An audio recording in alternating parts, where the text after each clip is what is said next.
जी hello दोस्तों, नमस्ते नमस्कार। आप सभी को हमारे यूट्यूब चैनल फिल्मी न्यूज़ में बहुत बहुत स्वागत है। दोस्तों आज एक बार फिर से आप सबके बीच में एक नए और धमाकेदार खबर के साथ में उपस्थित हो गया हूँ। आज आप सबको बताने वाला हूँ अंकुश राजा जी की जीवन की कहानी।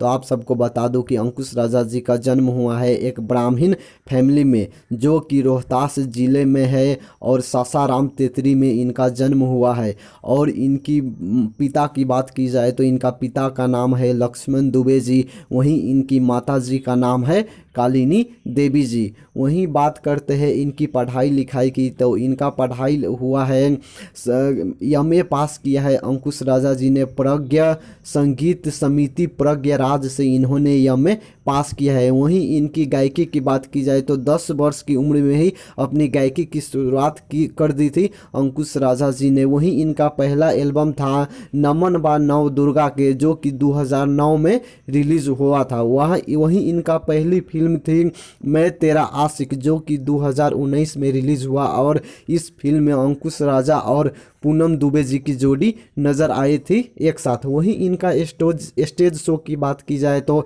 यूपी बिहार झारखंड नेपाल में काफ़ी स्टेज शो के लिए भी जाने जाते हैं अंकुश राजा जी। वहीं इनका हिट गाना की बात की जाए तो लाखों है दीवाने, हेलो कौन, कुंवारे में गलती तकैले बानी लगायत अनगिनत सुपरहिट ब्लॉकबस्टर गाने दिए हैं अंकुश राजा जी ने। तो अगर आप सबको यह वीडियो पसंद आया है तो वीडियो को लाइक ज़रूर करें, और अभी तक हमारे यूट्यूब चैनल फिल्मी न्यूज़ को सब्सक्राइब नहीं किए हो तो सब्सक्राइब करके बेल आइकन को दबाना ना भूलें। धन्यवाद।